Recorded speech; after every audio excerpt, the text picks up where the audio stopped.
Okay, welcome everyone. Thank you so much for joining us today. We are going to celebrate Pride Month. This is a very exciting celebration for us. We're so grateful that you could all be here with us today. So just wanting to remind everyone, if you could keep yourself on mute if you're not speaking, that would be great. I know for some folks that might not be possible, but if you could, that would be wonderful. My name is Tara Ahern, and I'm the project director for the Illinois Self-Advocacy Alliance. The Alliance is proud to be an initiative of the Illinois Council on Developmental Disabilities. They are our funder, and we're so excited to be here today. So let's get started. I want to have our presenters introduce themselves. Eddie, why don't you go first? Tell us a little bit about yourself. My name is Eddie Harriel.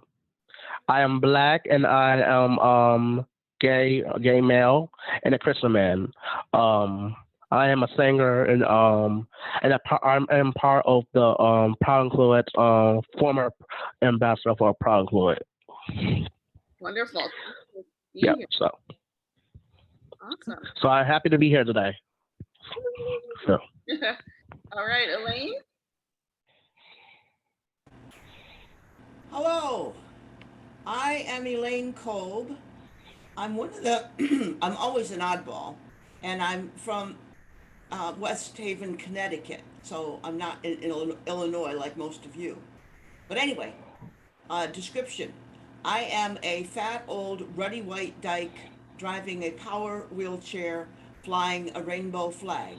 So I am involved with lots and lots of pride on multiple levels, and I've been arrested 27 times so far for civil disobedience for our people, all of our people. Right. Jess? Hi, I'm Jess. I use they them pronouns, and I am a dancer, choreographer, and public speaker. I am identify as non-binary, which you'll learn about today, and I'm very happy to be here with you during Pride Month. Thank you very much. And last but not least, Kate. Howdy, I'm Kate Caldwell. I'm a professor of disability studies at University of Illinois at Chicago. I also I have multiple invisible disabilities, and I'm bisexual. And that really informs like a lot of how I see the world. I'm super excited to join you all today. Are we doing visual descriptions of ourselves, Tara, or not? Yeah, sure. That would be great. Right, so I am an awkwardly charming, fat white woman with glasses and short haircut that is not behaving itself today. And I will do my visual description if you want. Sure, yeah, thanks. Currently, I am wearing a lot of stuff. So, currently, I am wearing a white polka dotted shirt with rainbow hearts all over it. And then I have a tie that is checkered, and also I am in a power wheelchair, and I have a peace sign necklace from Elaine actually, and I've got a skirt that was made by Lgbtqia. It's pink, green, silver, and checkered patterning with unicorn shoes on my feet. All right, Jess, are you able to turn around so we can see your lovely face? Yes. Okay, great. Okay, so wanting to talk a little bit about who the Alliance is for those of you who may be watching and are new to our organization. Our mission is to speak up for ourselves and others while working together to make change in our communities and in Illinois. The Alliance does a lot of things. We do leadership development, and our most important endeavor is to support self-advocates. So to help people with disabilities learn to speak up and speak out for themselves about the things that are important to them. We also offer education and training opportunities, and also networking and resource sharing. Okay, so wanting to talk a little bit about what Pride Month is, for those of you who may not be aware, Pride Month is an entire month dedicated to uplifting the LGBTQIA voices, celebrating the culture, and supporting individual rights for those who are LGBTQIA, which we're going to talk about in a couple minutes. Throughout the month of June, nationwide, there have traditionally been parades, protests, drag performances, live theater, and memorials and celebrations of life for members of the community who lost their lives to HIV and AIDS. It's part political activism, part celebration of all that the LGBTQIA community has achieved over the years.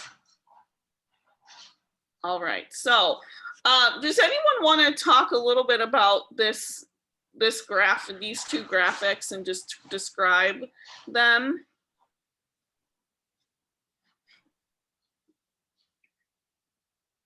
And if not, I can do it too. Okay, I'll do it. So on the left, I'll do it. Okay, yeah, Eddie, that sounds great. Thank you. So, what people think of Pride is rainbow parade, but what a Pride actually is? See, different colors. See, orange is for visibility and extremes, and queens sexuality, celebration, being value and into the close to space staff. Bearing thus everyone life as your almighty self, have a committee. Feeling free, deeming yourself more than needs to be loved by others. Survive the hard stuff come along. Um, still rainbows. Be acceptable as willing as others. Lesson meet messy. See, general expression Gender euphoria. and protection trans youth and fighting for no or fight. Fighting for equal rights. Yeah, and honor those and preventing those ways to especially Black, trans, and elders. So that's what the colors of Pride mean. Right. So I'm going to ask Jess, can you tell us a little bit about some of the things that really stand out to you? I know when we talked through what we were going to go through today, you had a couple thoughts about a couple of these. Do you want to share? Yeah. Jess, could you get closer to the mic or turn up the sound a little?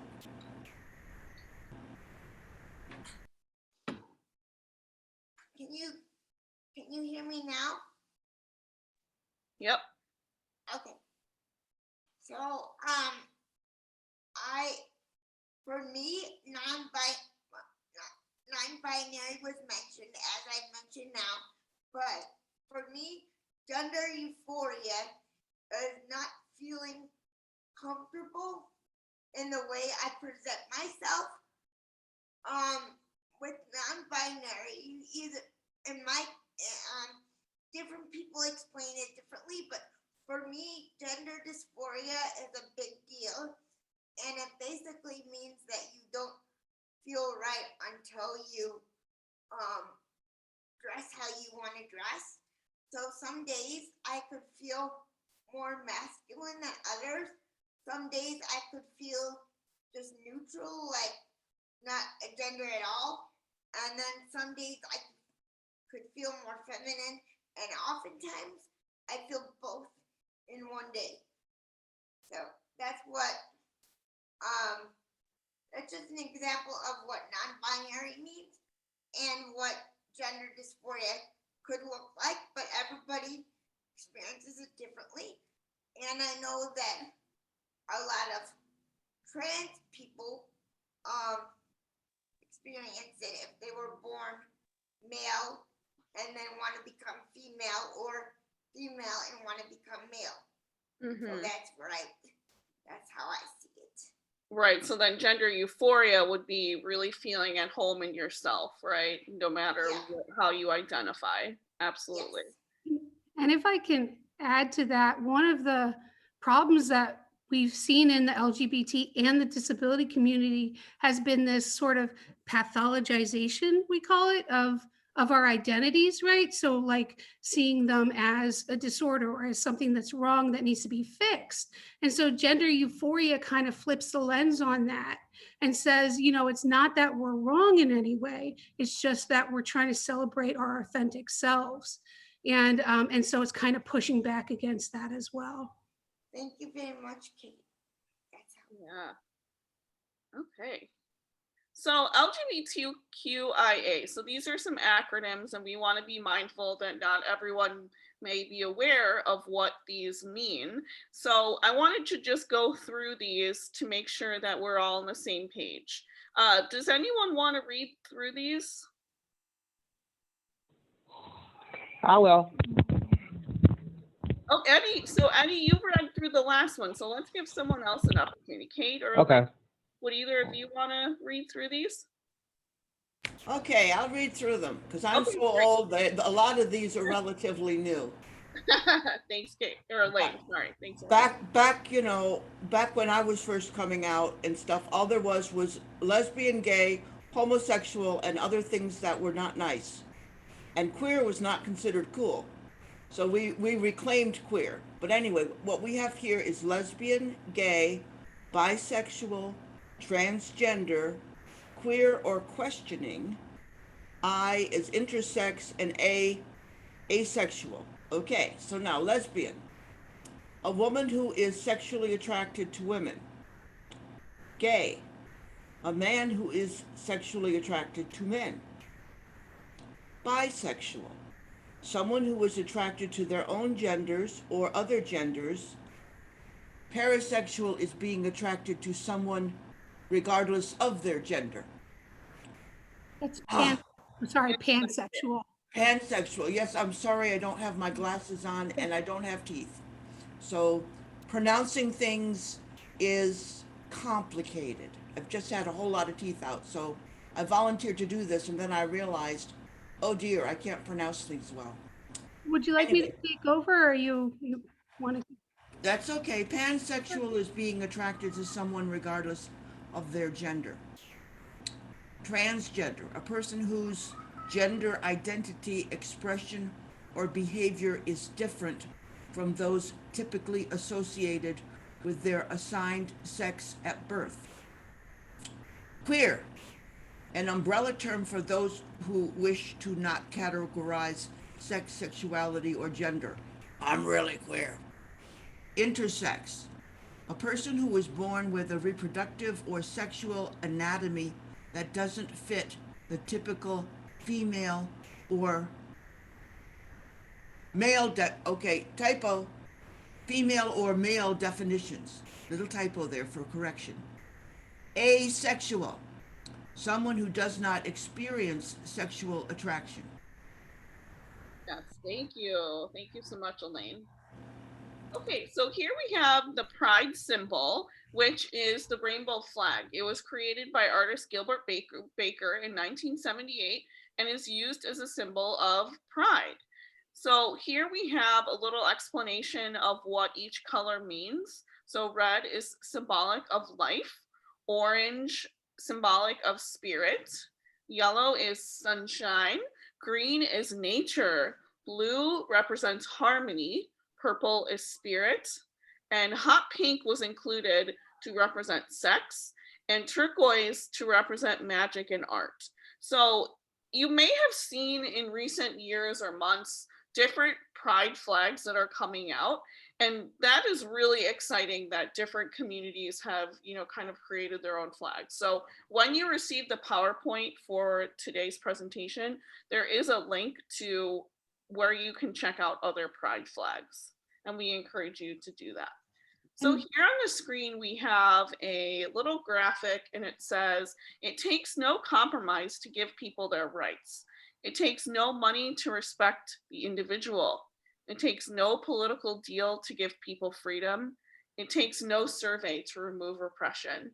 And that is a quote from Harvey Milk, who was he was a political leader in California. He was one of the first gay politicians.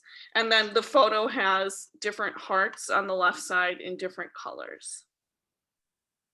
Tara, would you mind my adding about two of the newest flags?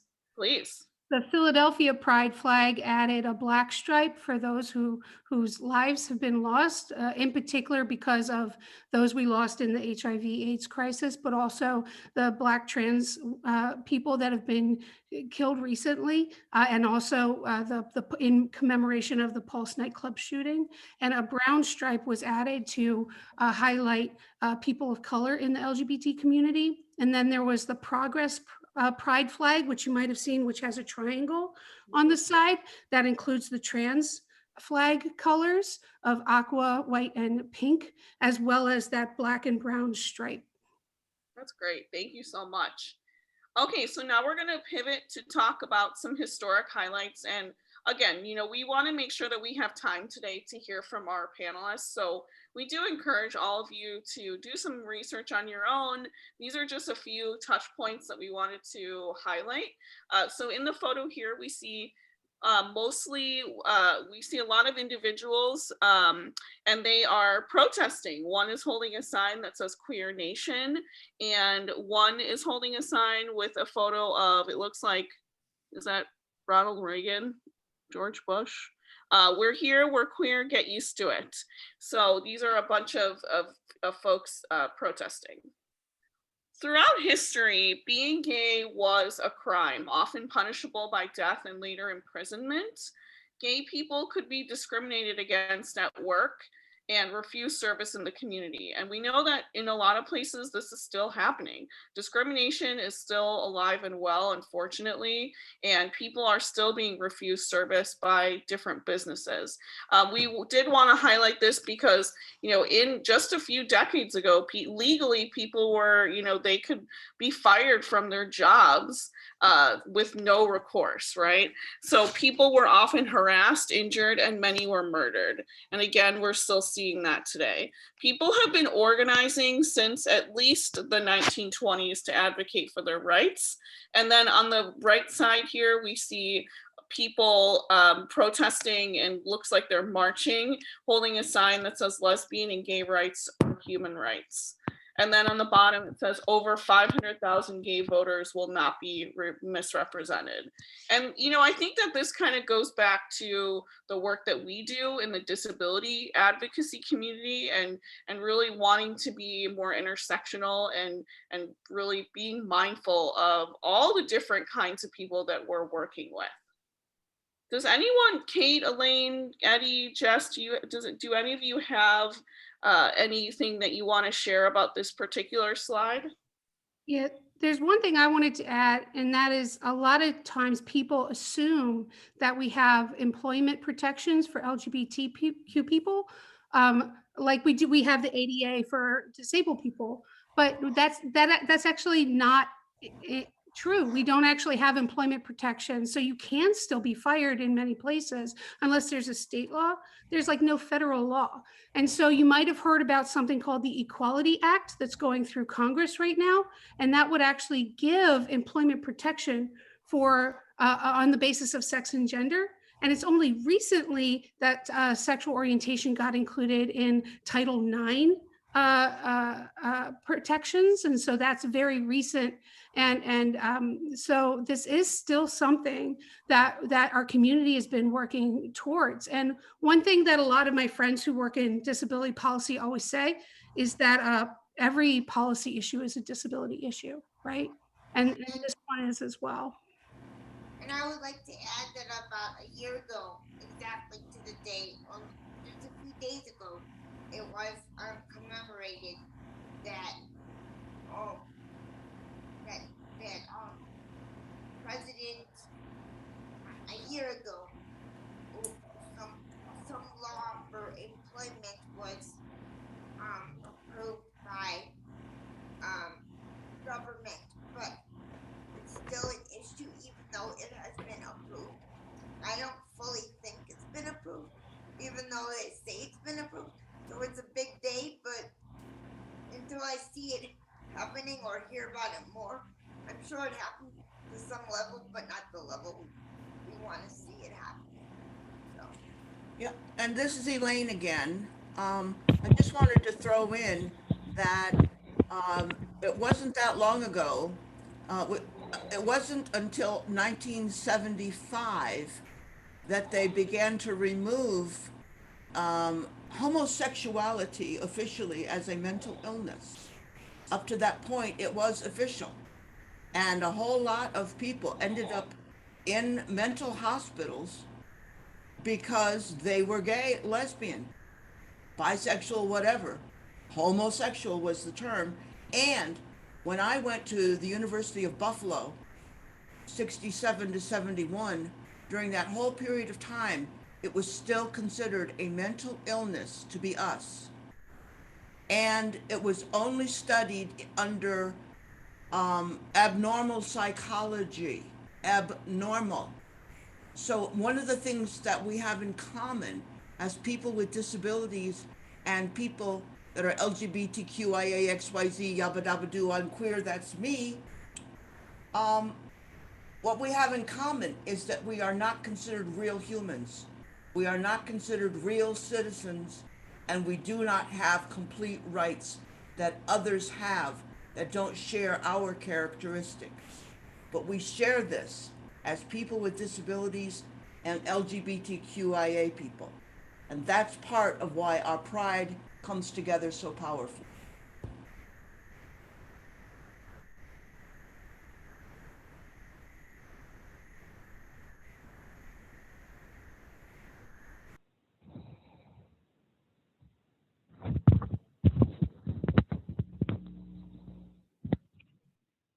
Tara, you're muted. I'm muted. There we go. Okay, I was asking questions and yeah, there we go. Okay, so next we're going to talk through the Stonewall Uprising. So in June of 1969, police raided a popular gay bar in New York City's West Village called the Stonewall Inn. This was commonplace for the time. This kind of thing happened pretty often, but on this particular evening, the patrons of the bar fought back, starting the Stonewall riots, which went on for days. The rage and fervor caused by the riots, led by trans disabled people of color, which is important to note, helped catapult the LGBTQ movement to a new level. And again, I think it's, there were other touch points and riots and things that were happening at the same time. This is just sort of one of those things that gets it's been sort of like placed in history, right? And so it's important to talk about, but we do want to mention that there were other things that were happening before this as well. The first Pride Parade took place the next year in 1970 and was organized by Brenda Howard, a bisexual sex worker who is known as the Mother of Pride. And so on the right side, you'll see the Stonewall Inn with the Pride flag on the top of the building. And then also in the bottom, you'll see, people, protesters, rioters who are interacting with what looks like police officers. Okay. Kate, would you tell us a little bit about Marsha P Johnson? Yes, certainly. Thank you. Am I reading the slide? Sure. Yeah, thanks. So one thing about the Stonewall riots is it's said to have started when Marsha P Johnson cried, "I've got my civil rights," and threw a shot glass into a mirror known as the shot glass heard round the world. Johnson, who was disabled, and Sylvia Rivera, who was bisexual, created a trans rights organization called Street Transvestite Action Revolutionaries, or STAR. And they also maintained the Star House, which was a place of refuge for LGBT homeless youth. Johnson was a popular figure in New York City's gay and art scene, modeling for Andy Warhol and doing drag performances. And Johnson was also known as the mayor of Christopher Street due to being a welcoming presence in the streets of Greenwich Village from 1987 through 1992. Johnson was also an AIDS activist with ACT UP. And her work continues today through the Marsha P Johnson Institute, which fights for the rights of Black transgender people. And I think one of the things that I'd like to add is, you know, a lot of times these days, you know, people think of Pride as like a party, right? And so we talk a lot about rainbow capitalism, how you can buy rainbow stuff at Target, you know, and how a lot of the Pride parades became corporatized, right? You know, they're sponsored by Bud Light or something. But it's important to understand that Pride started as a riot, right? As a series of riots and of these horrible events where the LGBT community was just trying to fight back and say, no, we aren't going to feel ashamed of ourselves. We want to be proud of ourselves. And so that's why they started that Pride parade. It wasn't actually a parade, it was a march. It was a march against this treatment and saying we're going to come together as a community in the face of this. And it's important to understand that disabled people were part of the movement from the very beginning. But much like bisexuals, disabled people, our history has kind of been erased in the LGBT movement. And so I think that's one of the reasons we're all here today, is to try and highlight that and to, you know, come into community with each other. And I just wanted, this is Elaine again, I just wanted to quickly add that the raids into gay bars continued for years and years and years. I know because I was in some of the bars that got raided. And also there were other restrictions. There were, for example, in Buffalo, New York, where I first came out, there were restrictions as to who could dance together publicly. And gay people were not allowed to dance in any bars within the city of Buffalo. You had to go to Lackawanna to get to a gay bar that you could dance in. Yeah, and I would also add, just from the research that I've done too, and you know, please correct me if I'm wrong, anyone, but you know, I think we're going to talk about this more as we go through the event. But you know, there was still, and there's is at times hierarchy in these communities too, right? You know, and I think that there was a lot of spaces that were sort of like exclusive to white gay men, especially at these times. And so for someone like Marsha P Johnson, you know, a person of color who was trans, you know, being included and really fighting their way through, you know, these are folks that we really want to honor and remember as we think about Pride, right? So I think that that's just important to note. And then this slide, you know, just talking through in the last 15 years, the point of this slide is to highlight that we still have a long way to go. So in 2009, President Obama signed a presidential memorandum allowing same-sex partners of federal employees to receive certain benefits. The memorandum does not cover full health coverage, though. So again, we're slowly getting to a place where rights are happening, but as Kate pointed out, we're still not there yet. And that's pretty, frankly, unacceptable. So the Matthew Shepard Act is passed by Congress and signed into law by President Obama on October 28th in that same year. The measure expands the 1969 US federal hate crime law to include crimes motivated by a victim's actual or perceived gender, sexual orientation, gender identity, or disability. And Matthew Shepard was tortured and murdered near Laramie, Wyoming in 1998. So because of his sexual orientation. So again, that took a long time, right? And that's, you know, again, really frustrating for the community. And if I can add, even though Matthew Shepard was really famous, before I even came out, like, I didn't know about him till I went to college, and that's a shame because it was a whole movie and everything, but they showed it in my psychology class, back to psychology, like, yeah, absolutely. Should be shown, but not from a psychology standpoint, because in a way, looking back at it, I'm like, why were we showing that in psychology? That should have been in human development or something, not psychology. This is way before I came out, by the way. Right. Okay, so in 2010, a federal judge, this is where we start talking about the right to marry. So in San Francisco, California, 2010, a federal judge decides that gays and lesbians have the constitutional right to marry. This was called Prop 8. This was a big thing back in 2010, and saying that it's unconstitutional. So eventually lawyers did challenge the finding.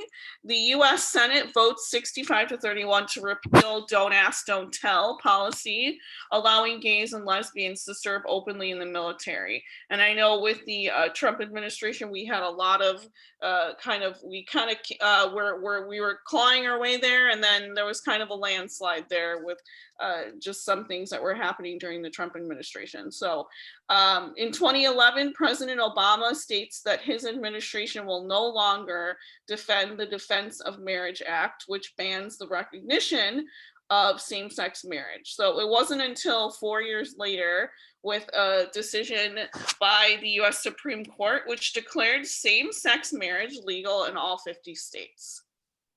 Okay, and then what are some thoughts that we have before we move on? Just, I know Kate and Elaine, we had talked about this while we were preparing for today, and what are your thoughts in terms of how far we've come and where we still need to be in terms of some of these legislative endeavors? I think one thing to recognize is that, we're still seeing hate crimes against LGBT people, especially more marginalized LGBT people. So LGBT people of color and trans people of color. And something needs to be done about that. But also, I think it's really important to, as you said, Tara, recognize how much we backslid during the Trump administration. In particular, he made it so that, healthcare providers could refuse care to LGBT people on the basis of personal belief, right? So there's a lot of things that happened during the Trump administration that we're going to see the impact of, and that we're going to continue needing to fight for. And so we're starting to see the Biden administration, like, for example, that executive order from President Obama. Trump overturned every single one of his executive orders during his initial days in office. Sorry, I'm a policy geek, so I'll try not to get too geeky. But we're starting to see Biden's administration putting some of these things right, especially with hiring LGBT people and disabled people and LGBT disabled people and putting them in positions to actually move policy forward. So that's very exciting. And so, it's frustrating that we haven't made the kind of progress that we would want to, but it's also sort of hopeful for maybe what these next 4 years hold. Okay, this is Elaine Kolb again. And I've concluded that although I am an activist and involved in that way, really at my core, I'm more of an artist. And as an artist, I am very aware that times of extreme chaos, which is what we are in, extreme chaos, these are also times of huge opportunity. So everything is kind of a juggling act right now, whether or not we're going to do enough so that we have a world to live in with all the climate change happening. So how does this factor down into who we are as individuals and how we choose to use our little lives? If we use our little lives combined with others, then we have power. And if we are inclusive enough, then we include everyone. And the real message in terms of all kinds of disabilities and all the different aspects of LGBTQIA and all the other alphabets we're going to throw in pretty soon, probably. We're all people. We're all human beings. And what unites us is more important than what separates us. But what unites some of us is that we are excluded or discriminated against. And some of the ways that is most profound is racism, sexism, ableism, and ageism. All of these and other things, capitalism and all that too. But in terms of people, people, there's all kinds of people in all kinds of people. And what the real kicker for some of us is that some powers have designated us as not being human, not being real citizens with real rights. And this also throws into people who have been institutionalized, whether in prison or nursing homes or other institutions. So we are called upon as people with disabilities and LGBTQIA and Black Lives Matter and all that. We're all called together to join together and embrace each other and learn from each other how we can all rise together and move forward. Amen. Existence is resistance, right? Mm-hmm. Which is particularly important in a pandemic. Absolutely. Thank you for those beautiful words, both of you. Okay, so wanting to pivot a little bit, we're going to talk very quickly about the Pulse nightclub. So in 2016, June, a gunman opened fire in the nightclub, Pulse nightclub in Florida, killing 49 people on Latin night at the popular gay venue in Orlando. So on the right, we have a photo collage of all the victims who lost their lives that day. And on the bottom left-hand side right here, we have a photo of Pulse, the nightclub, with what looks like, kind of like a shrine dedicated to the victims. So I'm going to call on Jess. I know this was something that you were really interested in us including. It's a more recent occurrence. So Jess, tell us a little bit about your thoughts about Pulse and how this, really impacts what is going on with advocacy in the community now. What do you think? In 2016, a year before I did my dance show called Exploration, an evening of dance, discovery, creativity, and fun, my project helps to lift up the voices of people of all abilities, genders, sizes, whatever. It's just everybody is included and everybody should have the right to dance. So, and I got inspired in 2017. And then in 2018, Melissa Etheridge came out with a song called Pulse. And that has been our, wherever we put it in the show, that has been the one piece that, even though it has been adapted, that has been the one piece that I state that we often do every year since the song was out. And the song was called, I think the song is called Pulse by Melissa Etheridge. So if you're interested, you can find that on Apple Music or Spotify. And I just felt that no matter if it was at the beginning and or middle of the show, we needed to have it. And a lot of other dance companies finish with the same song as like a traditional way of movement, of not physical movement, but a way of spreading a message or that kind of movement. So I'm very passionate about that song and about the Pulse influence, because it happened in our lifetime. It's something we will always remember, even the people of different generations. It's something that we can relate to, because I wasn't born when the other stuff was around, but this I will definitely remember.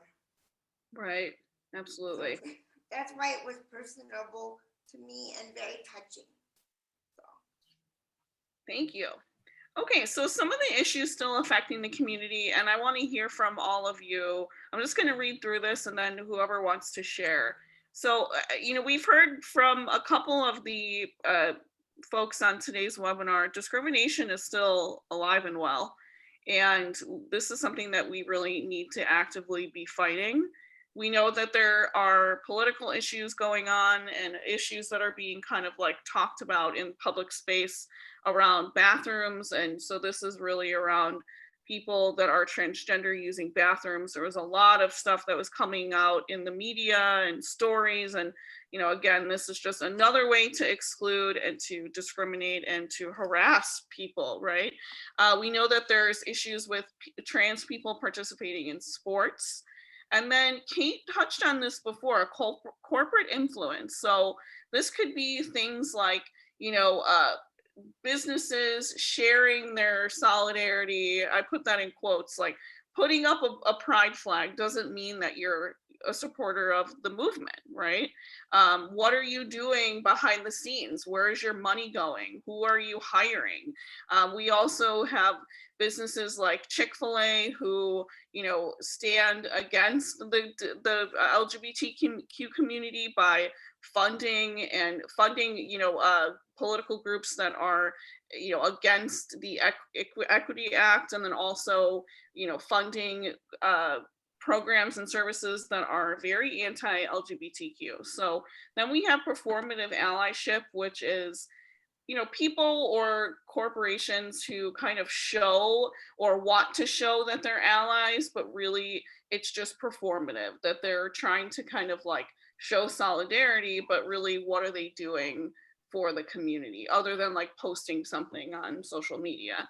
Then we have people that just continue to not respect pronouns. That's something that we want to be really conscious of, and just a general lack of awareness from people, mostly cisgender people, who don't identify with this community and don't really want to. And then we also have religious persecution and violence against people in the community. So I'm going to call on, anybody who wants to share. Eddie, is there anything that what are some of issues that are, affecting you and how you perceive the community? We haven't heard from you in a while. What do you think? Well, I feel as a Black and person with disability and person from a Christian background, I think church-wise still some people still always say gays go to hell, and a lot of people have said that, and so I don't feel that's that's all right, the thing that people say. People that's who's not part of the LGBT people say we gay people or anyone that's part of LGBT people can go to hell for being who they are. But it's still different. For me, it's kind of hard to be difficult to be love the special your Christian life, and then people judge you for being who you are. It's still rough for me, but no. But I still have to live my life the way, because I love God and I love who I love. So I mean, it really don't define who I am, because no. So yeah. Thank you. Amen. Yeah. And Okay. Jess. I will go to that. I consider myself a pretty religious person, but that was one of the places where I felt awkward about coming out. But there were people older than me that came out there. So once I saw them coming out and them publicly dressing how they wanted to dress, that eased the way in. And then ever since then, they have been doing stuff during the pandemic in different ways for different minority groups. And I've just seen that wonderful. And they're big supporters of Martin Luther King. So every year we have a collaboration with a local church, and we honor Martin Luther King. So they're very progressive, but it still was nerve-wracking when I first decided to come out to my spiritual community. So, and if I could just add one more thing about one of these, let's find it. Oh yeah, my friend they would not accept at work. This was last year. They would not respect her pronouns. Or no, they would not expect their pronouns at all. And they had to quit because they were not being respected. And nobody should have to quit their job for not respecting their pronouns. So yeah, we still got a lot of ways. And that was in 2020. I mean, come on. Right. Like, come on. Yeah. Okay, this is Elaine Kolb again. It's wonderful to see how much progress we have made, but it is heartbreaking to see how many of our people, especially children and young people, are still having such a horrible time based on the fact that they don't have sufficient support and affirmation of who they are and who they are becoming. And one of the key things is I've observed now so many different situations, and when it comes to disability issues, or if it comes to LGBTQIA identity, who I am issues, one of the key things is family.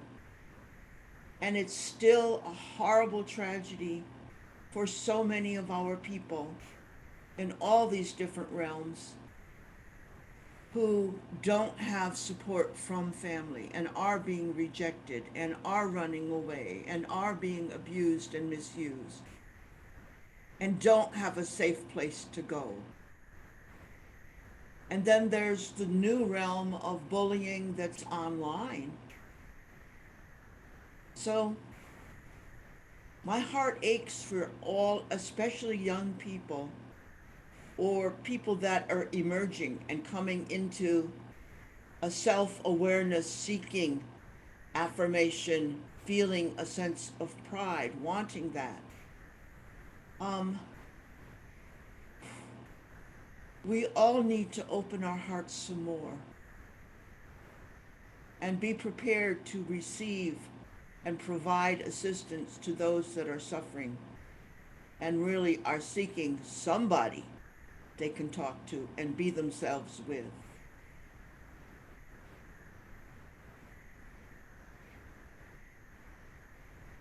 Kate, did you have anything that you wanted to add? Well, I don't know how I can follow what Elaine just said. I think just understanding that all of these things impact the most marginalized communities the most, right? So any community that's going to be sort of on the margins, right? So minority communities in particular. And so it's important to not just understand that, but to support those communities and to take actions to support those communities, not just talking about it.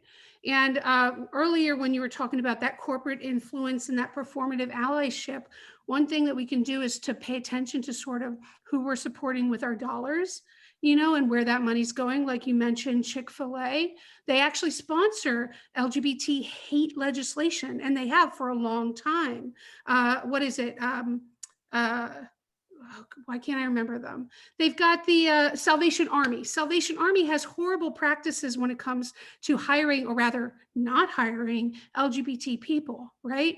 And so a lot of these corporations are actually doing horrible things. And I saw an article the other day that said about 25% of those companies that you've seen pushing rainbow products or putting a rainbow icon up on Twitter or whatever actually were sponsoring anti-trans legislation and these bathroom bills and these anti-trans sports bills, right? And so, like several years ago, there was one story about how some of these companies, I think Chick-fil-A might have been included, but don't quote me on that, were actually sponsoring anti-LGBT legislation in other countries as well, right? So just sort of paying attention to who you're supporting with your dollars. And I know I do this because I work a lot with entrepreneurs with disabilities. And, you know, one way you can lift up, you know, queer disabled people, especially people of color, is to support their businesses. And so I put a couple in the chat earlier if you want to look into Annie Elaine, who made the shirt that I'm wearing today, and Sky Kuba Cub, who made the skirt that Jess mentioned, right? But like, that's also one way to lift up our community. Oh, thank you for saying that. I think that there's just sort of an ignorance that we all kind of embody when it comes to this, right? We shop on Amazon, we do, we do all these things, and I think that you kind of hit the nail on the head there, that we do have power. There's, in these times, these are wild times, but where can we assert our power? And one way is with our dollars, right? And who we're supporting. I know, especially during this time, we want to be more mindful of shopping local and supporting small businesses and seeking out those small businesses of people that are disabled or people that are from the LGBTQIA community. And if there aren't a lot, why is that too? That's kind of another topic for another day, but how do we empower people that are disabled to start their own businesses, as opposed to always feeling like we have to support Walmart and Amazon? And, I'm guilty of it too, right? But, there is power in that. Where can we, how can we use our dollars to really make a statement? It's important. And I think it goes back to what Tara said earlier. They can put a pride flag, but what are they actually doing to ensure that? What are they actually doing to ensure that what the flag is there? What are they doing behind the scenes? Ensure that they respect our rights, and that they believe in what we're doing, and that they want to respect everyone. I mean, I've seen that all over, and I'm like, yeah, but what are you doing inside? Like, yeah. Right. Okay, so let's talk through what is intersectionality. Intersectionality is something that's really important to this discussion. It's the overlapping or intersecting social identities or related systems of oppression and discrimination. So here on the right side of the screen, we have several circles that intersect or overlap, right? So what we're talking about is like kind of envisioning that all of us are somewhere in the middle, and all of these things are just kind of going on at the same time. So our social class, our race, our nationality or ethnicity, our disability status, our sexuality, and our gender. And this is just a few of the things that can intersect, right? There's lots of other things that we could have included, but we wanted to kind of keep it simple. So all of these things intersect, and we want to be particularly mindful about how systems of oppression, when it comes to our class, race, gender, disability, or sexuality, how those things really can really show themselves, right? So here we have a quote on the bottom right. It says, "There is no such thing as a single issue struggle, because we do not live single issue lives." I think Elaine may have mentioned that earlier. So thank you for that. Here we have a slide about disability justice. This is something that came up during our prep for today's webinar, and we wanted to just kind of throw out some initial points of discussion and then encourage you all to do some research on this. So disability justice is a framework that examines disability and ableism as it relates to other forms of oppression and identity, including race, gender, class, sexuality, citizenship, incarceration, size, etc. So that kind of relates back to those points about intersectionality.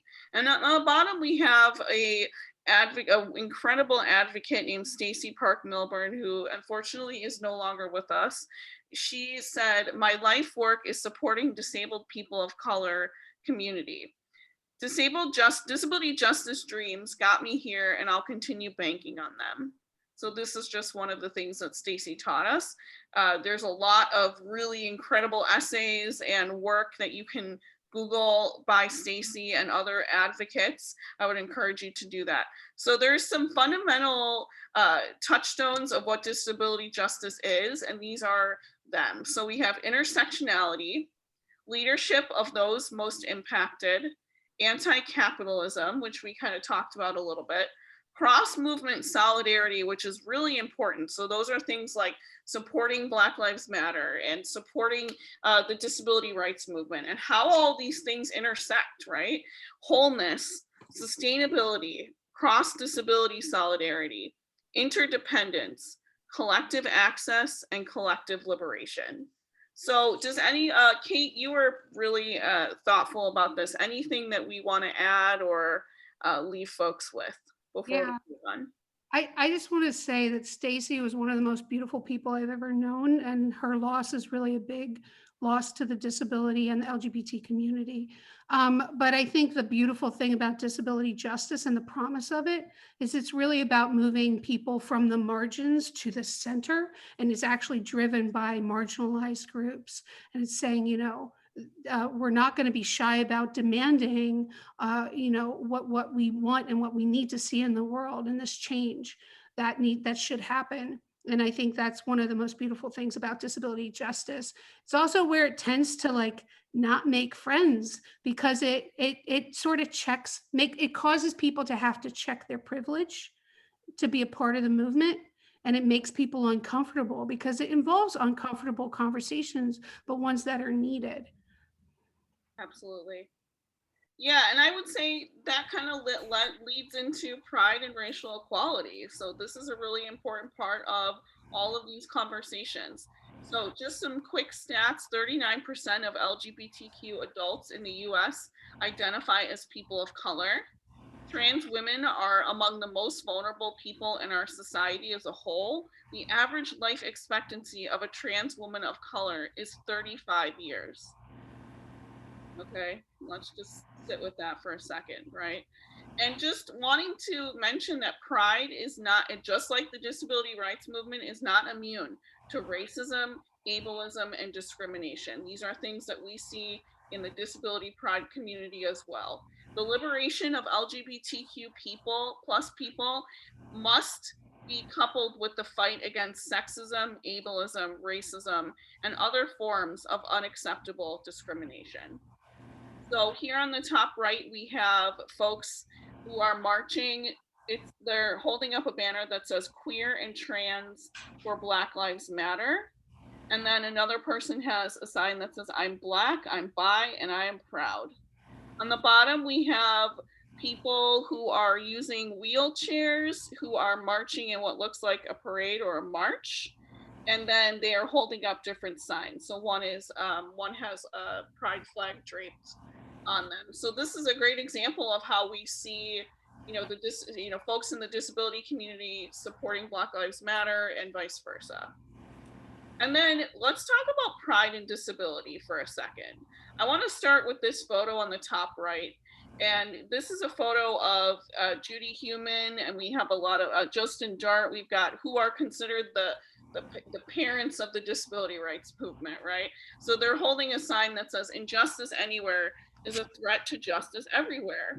And we want to honor, of course, the legacy that some of these folks have brought to the disability community, especially people who mostly have physical disabilities, who really kind of propelled the movement forward in terms of physical accessibility and the development of the Americans with Disabilities Act. But again, we're seeing predominantly white cisgender people in a lot of these spaces.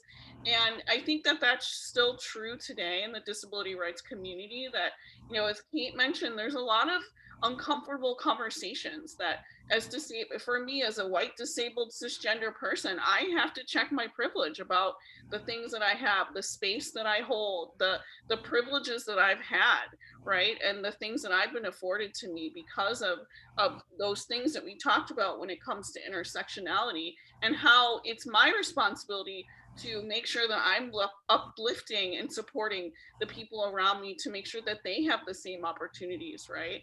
And so that we, as Kate said, we can get folks from the margins to the center, right? And that comes with a lot of, self-reflection and needing to check oneself and privilege, right?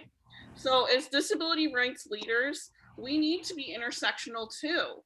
We need to advocate for, especially when it comes to our community, sex ed and healthy relationships, for people, especially people with intellectual and developmental disabilities, who are left out of those conversations in classrooms, and the issues that we're seeing now with providers not really adequately providing those opportunities.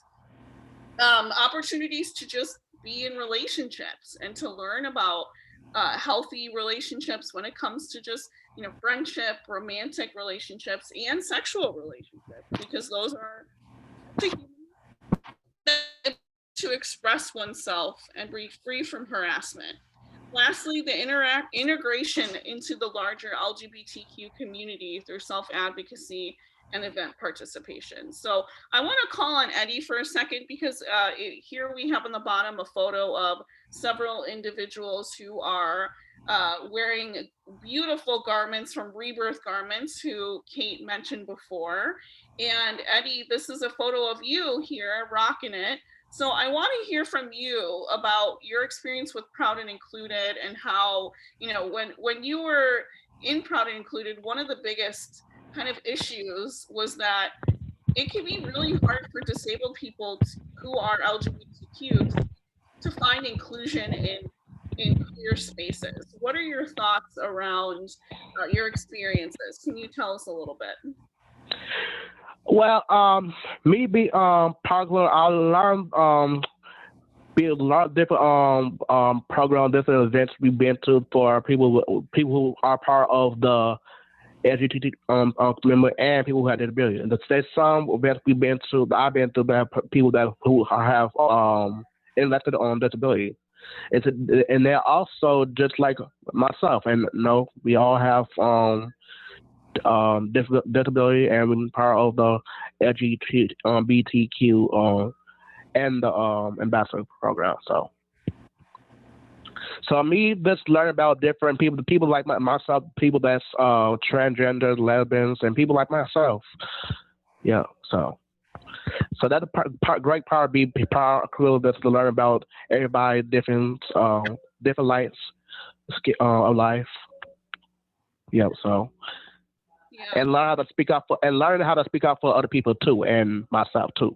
Because some people don't have a voice to how to speak out for themselves. Training people, and that power inclusion was a great thing to help people to come out, and people who probably never come out, give them a voice to speak out for themselves, how to love themselves. So. And we also train the parents and the clients and how to treat the individual or the parent or child with respect. No, so that was great. That was a great part being part fluent. That the leadership had to speak up for everybody and people in the LGBT community and the people with disability. So yeah.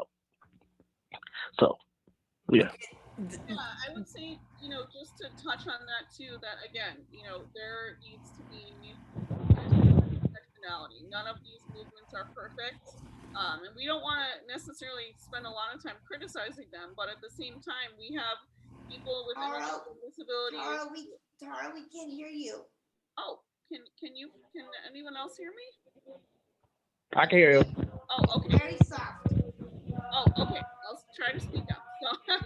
So yeah. So what I was saying is that you know, there are spaces in queer communities where people with disabilities are excluded, whether it's from an accessibility standpoint, or, you know, maybe it's a discrimination or an ableism perspective, right? And that happens in disability spaces too, where folks who are on the folks who are discriminated against, whether it's because of their disability or how they identify. So I think there's just a lot of work that needs to be done. I know when we were putting together the resource list for today, we were noticing that a lot of, you know, organizations were kind of struggling with this, being intersectional and, you know, not having spaces for disabled people. And so I think, you know, again, this is something that we really need to create, reach across, and make sure that we're making those connections and trying to. And I've been on a happier note, not to say that we don't have struggles, but luckily I've been in 2 situations in my life that have really done the opposite and have included me and have accepted me and have respected me as an artist, and I'm not going to talk any further about it because I know we're short on time. But if anyone would like to reach out to me, I would be happy to tell you how you could get involved with those organizations. All right.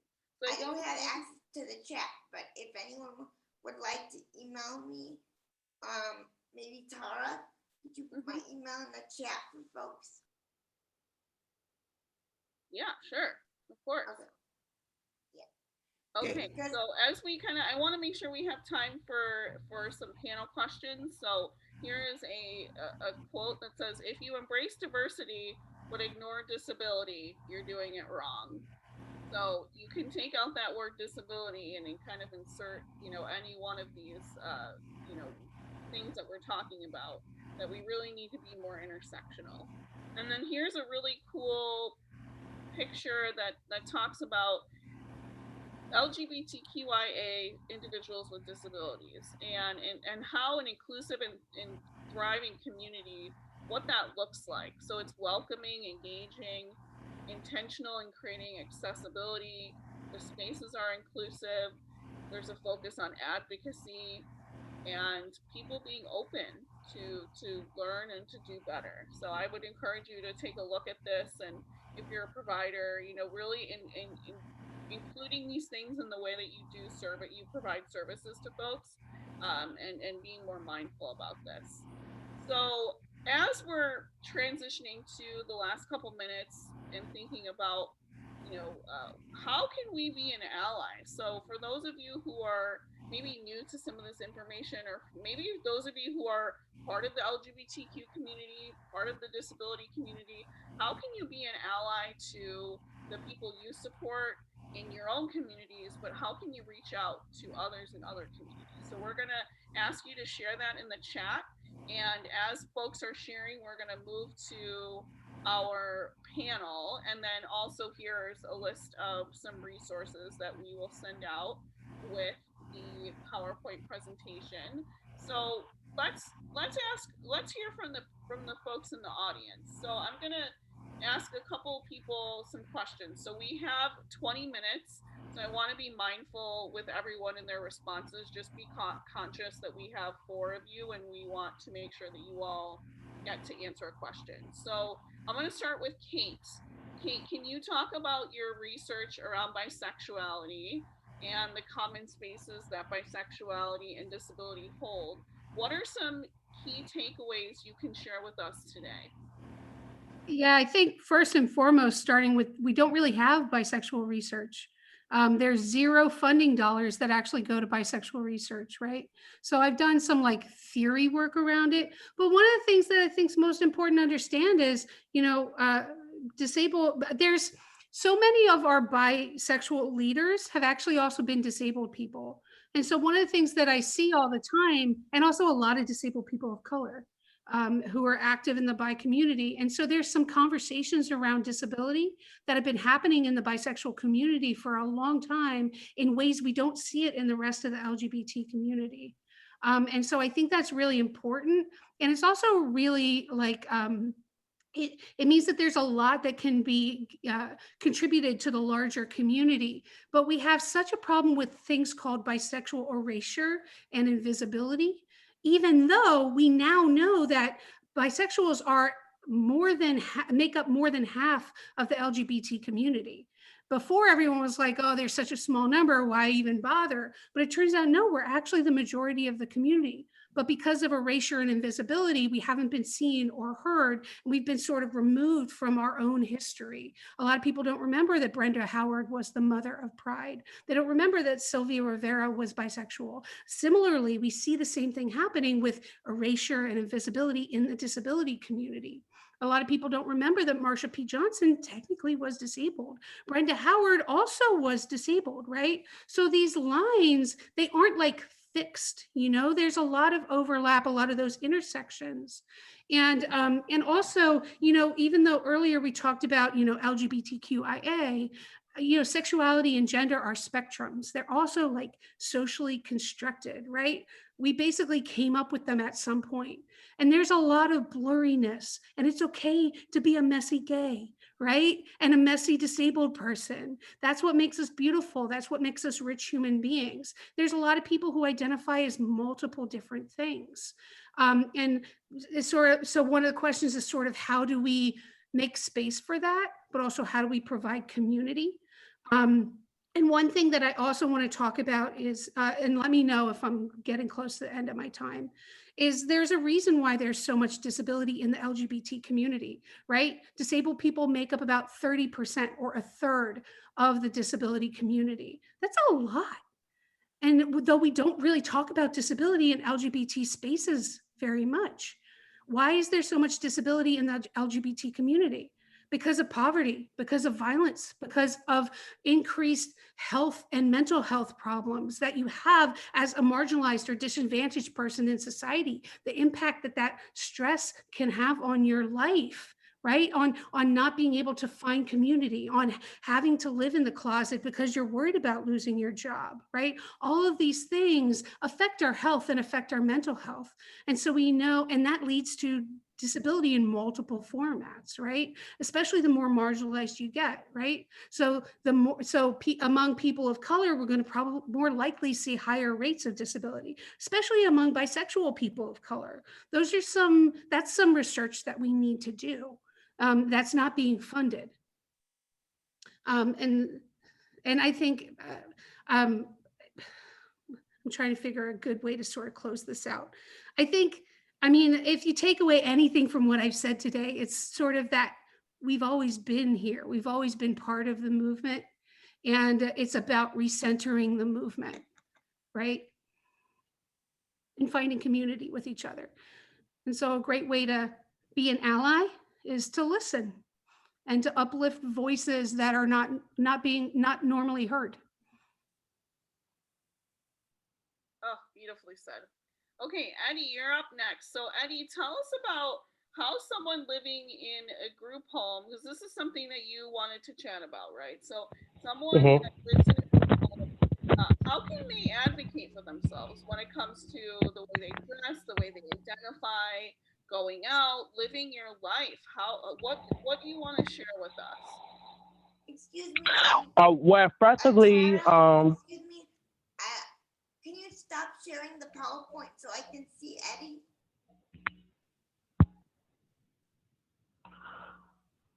Thank you. So I'm going to just have Eddie keep going. All right, Eddie, keep going. Okay, this is Eddie. Okay. Then again, for me, it's all about love yourself. It's always love yourself. Now, look at myself in the mirror. I feel that it's all about accept yourself. Because not everyone's going to accept you who you is. So, and I let people know who I am.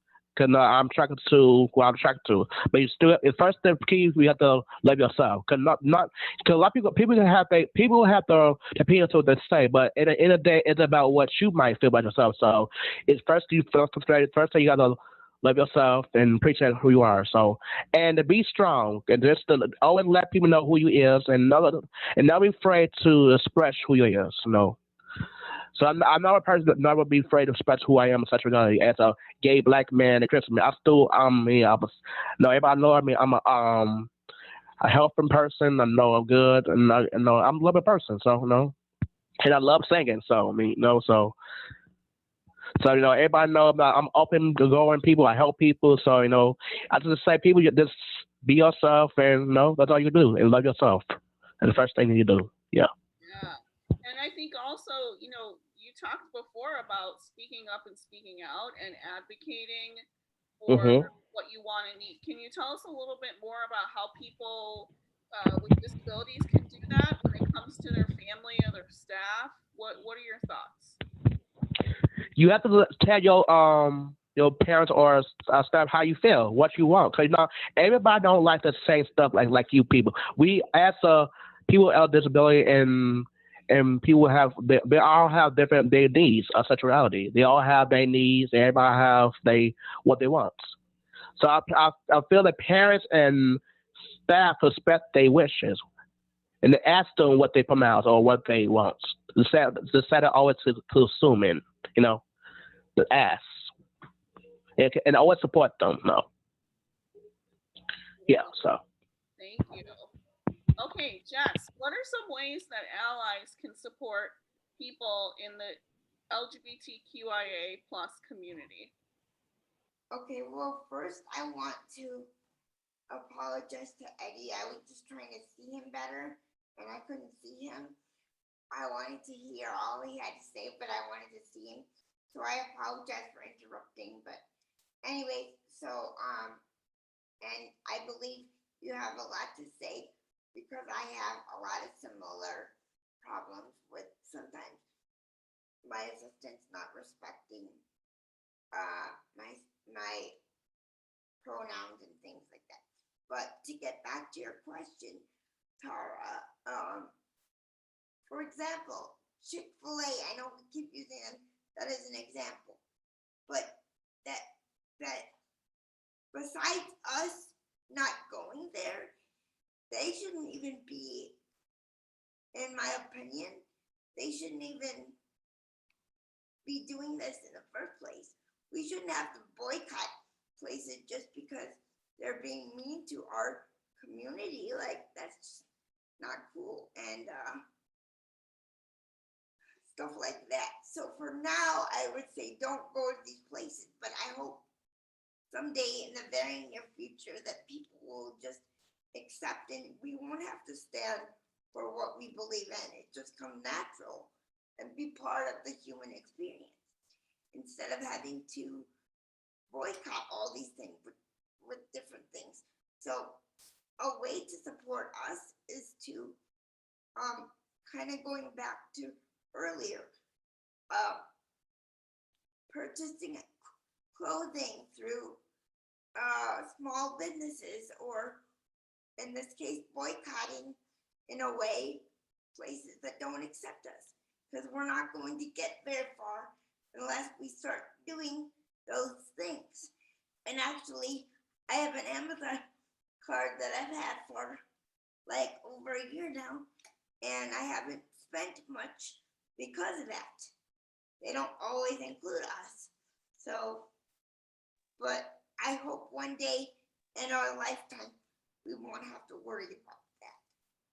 Yeah, just my follow-up to you, based on some of the discussions that we had planning for today, what are some of the, like assumptions or judgments that people make about disabled people who are kind of queer or questioning or trying to kind of figure all these things out? What are some of the things that you've dealt with, and what's some advice that you would give an ally or supporter, a guardian or a staff, or just society in general of how to treat people with disabilities? Well, LGBTQIA. this part hurts me to the core, and that's because I have experienced the first two people I came out to. Obviously, I thought I could trust them, and it's taken a long time to trust them because they said to me when I came out first time as being like bisexual, they're like, don't you have enough to deal with? And like, it's not a deal with situation, it's how we feel. And I'm like, oh no, these people have a lot to learn. So if I would advise any ally or any person, before judging, do your research. Because if you don't even know that, then there's some work you have to do. Like, it's way bigger than just me coming out. It should not be where you have enough to deal with, like it's my problem. So those are the type of people that I need to say, look, if you want to support me, and if you want to be a better person, you don't say stuff like that. That's just ignorant. Right. So, and that really touches me. Well, thank you for sharing that. We appreciate you sharing your story. But that's the biggest advice I would give to someone who is curious or wants to become an ally. And again, don't post flags everywhere if you don't believe in it. I know we said that a bunch of times, but yeah, it's very, very important. And if there's anything that you would take away from what I said today, don't judge, don't assume, don't nothing. Do your research. Show that you care. Work on the pronouns. Like, I know a difference between somebody who's working on it and flubs up a little bit. Hey, I just messed up when I was talking about my friend, but at least I fixed myself. So it's just about that. And the willingness to accept us for who we are. So that's all. Okay, so we're going to end with Elaine and then close up for final thoughts. So Elaine, tell us about your work as a singer-songwriter. I know you sent me some lyrics to an amazing, what I think was a song. If you want to share that or tell us a little bit about the work that you do. And then for the rest of the folks, we're going to end with a question, which is, what advice do you have for people who are, questioning or thinking about how they identify? What advice do you have for them as they kind of go through this journey? So Elaine, share with us, and we've got about 4 minutes. Okay. Well, first of all, most of you have picked up that I am a charter member of On and On Anonymous. I tend to go on and on and on. So, I would like to sing you a song. I am a songwriter. And this song is cosmic. It came through on December 21st, which was winter solstice. And here we are, summer solstice. It seems like the song to sing today. I enjoy being a crone. I've lived long enough to be a crone. The song came through because with the tune of I enjoy being a girl. Look it up. I never liked that song. It's okay to be a girly girl. I'm not. But I do enjoy being a crone. And this is the song. I'm a queer, dyke, non-binary woman. Those are some of the labels I own. I'm a hip crip with visions who hears voices. I enjoy being a crone. I've learned to embrace my inner grandma along with my spunky inner child. Now I'm gray and wrinkled and toothless. I've only got 8 left.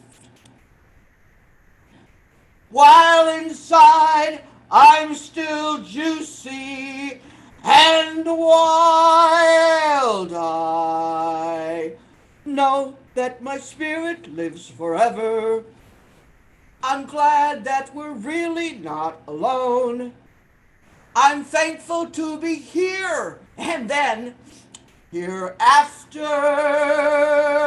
I enjoy being a crone.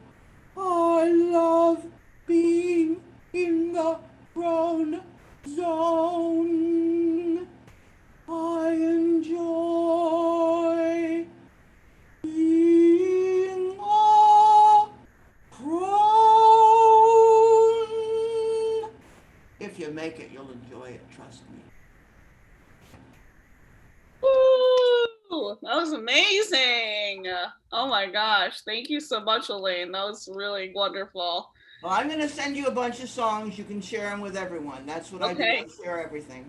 That sounds great. Okay, so final comments. What advice do we have for people who are disabled and or people who are just any advice for folks that may have some of these intersecting identities? Eddie, let's start with you.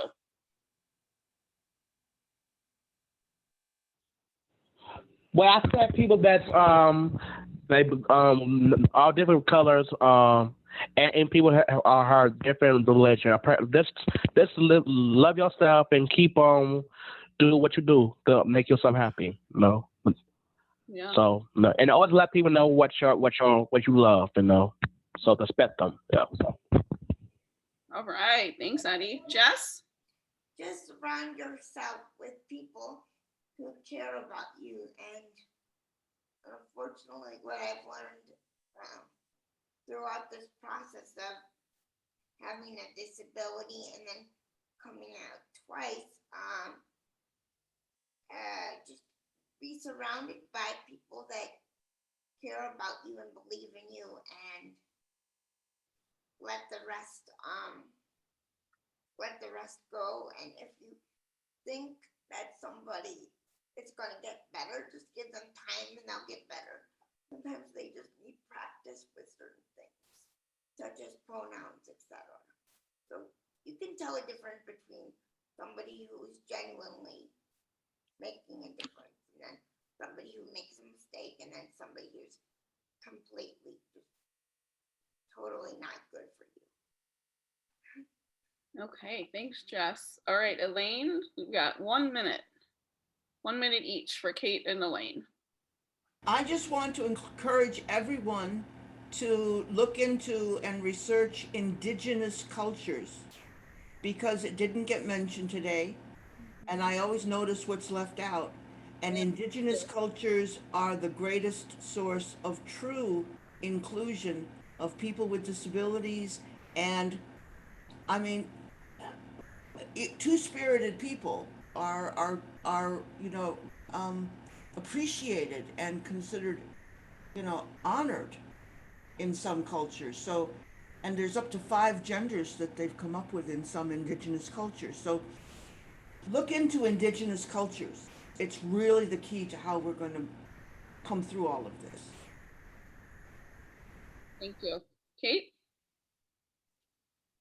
I think at the end of the day, just doing what feels true to you, and not doing something because other people tell you to, or because you feel society's telling you to. But, at the end of the day, you've got to live with yourself, and you want to make sure that you're doing something that you feel is authentic to you, even if other people don't understand it.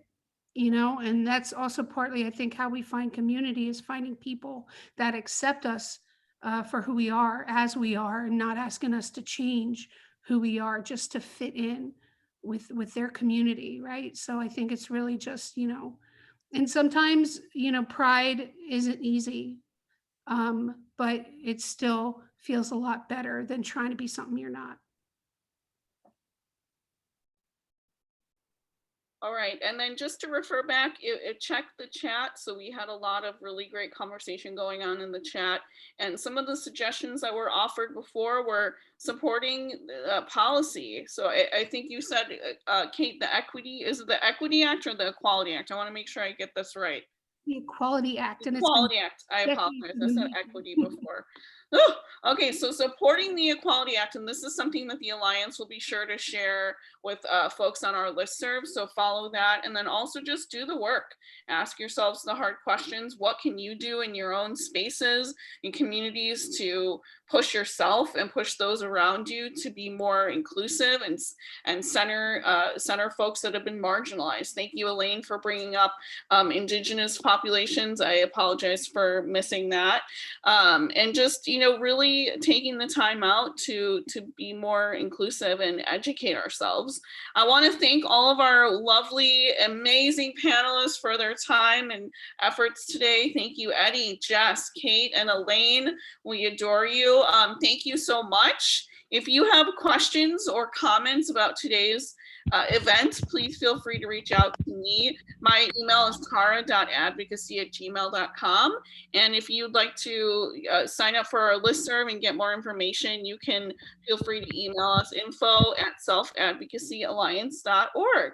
Thank you all and have a great day and happy Pride Month. Bye. Thank you. All right. Thank you.